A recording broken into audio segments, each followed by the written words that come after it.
os de abril, que estos elegiste, e os seus acertixos. Os acertixos, pois, como quería que fose un personaxe que estivera rodeado de misterio, non? E por iso apenas sabemos nada del, só mantén relación con Baltasar dentro da historia, é o único que fala con él, e Baltasar non o pode ver, e entón eso se lle dá un toque de misterio. Si saldré de esta aventura o si no.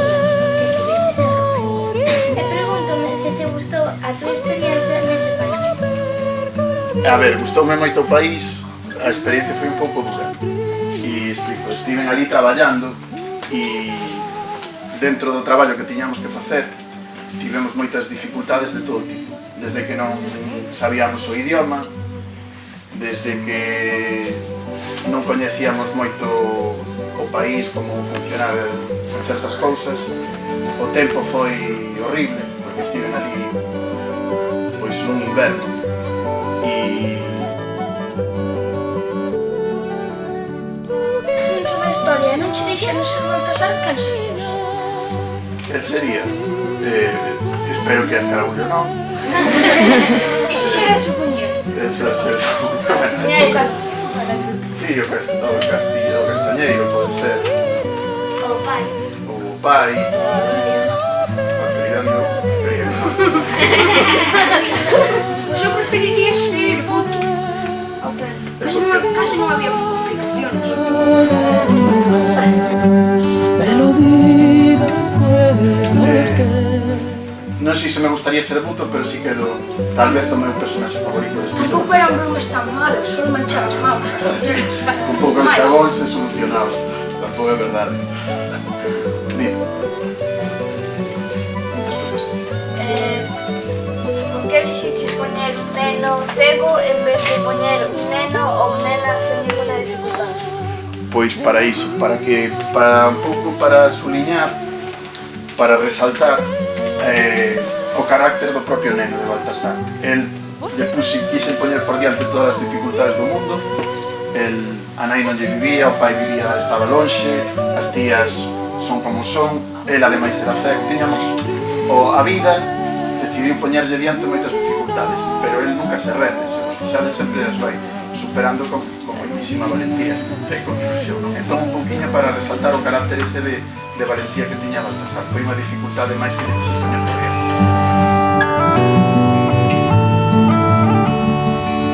A mestra de Matilda era así unha persoa un pouco bruta, non? Mesmo as rapazas as collía polas coletas e as mandaba polo aire. Pois nese tipo de personaxes que a mí me gustaban. Entón non me inspirei en ninguén real. Coa mala sorte de que na miña vila hai unha mercería que teñen coas irmás que físicamente se parecen un pouco. Entón, a xente despois me preguntaba se estaba baseada nela e eu tiña que desmentilo continuamente porque calquera día van a chegarme e van a porque nos puxeses, non, foi casualidade. Entón non me inspirei en ninguén real. Inspirei nestes contos que eu podía de... Un momento pensamos que eran inspirados nas irmás de Marge Simpson. Un momento pensamos. Xa mo dixeron máis veces, pois igual non foi algo que fixera adrede, pero igual, como eu vía moitos Simpsons, igual era algo que tiña aí metido na cabeza e que sae inconscientemente.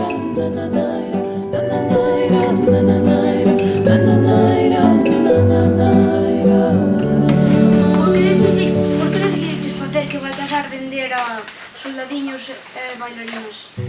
Por iso, porque eu quería que el precisaba os cartos e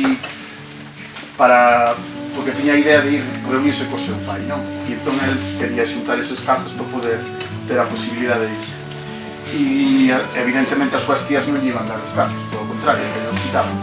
Entón quería que el tivese esa iniciativa de non renderse, de non conformarse, de facer algo que para poder conseguir ese intento.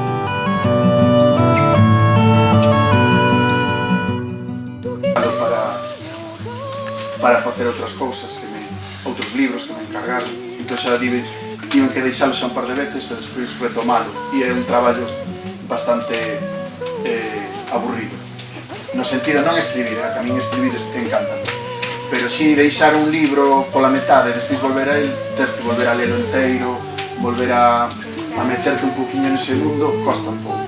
Entón xa estou por iso desexando acabar e darlle forma que quede completo e despois poder traballar un poquinho nel para un pouco liberalo xa, non ter que andar vindo e volvendo a esa historia.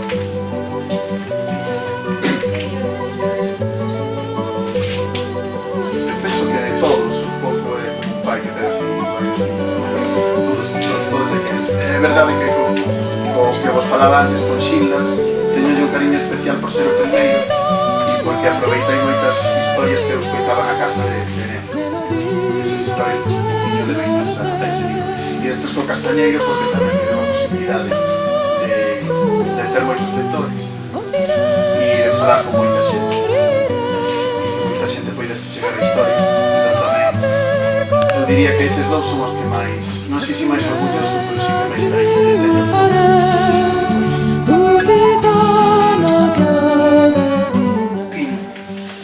Nun rapaz, miña nai tiña unha tenda de roupa e había un rapaz pois aproximadamente da idade de Baltasar que paraba ali a falar con ela moitas veces e eu teño coincidido con el ali naquel sitio moitas veces e entón sei que aproveitei algunhas cosillas del para ir completando este personaje.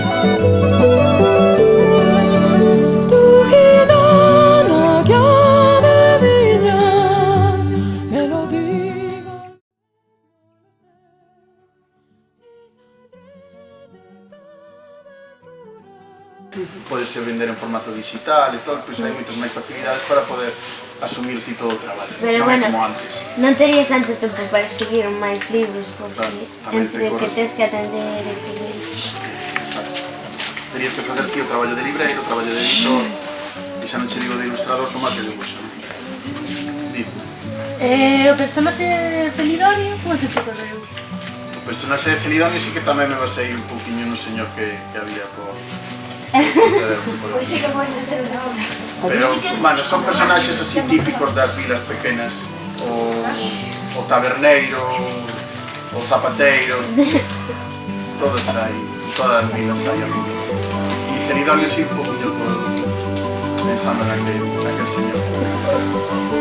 Pero é un personaxe divertido dentro da súa propia... do seu propia peculiaridade. A súa carácter e a súa ilusión e todo iso lle puxeron unha serie de dificultades por diante. Chegou un momento que dixen que igual me pasei nos vamos a lle poñerlle alguna alegría tamén, por menos que teña unha amiga da súa idade que pode manter unha relación e tal e pode xogar e tal. A novia se les quere, non? E entón foi como pensei en Matilda. E o nome, alguén o dixo alguén antes por aí, foi un poquinho cambiarlle a Matilda, que é un dos meus libros favoritos.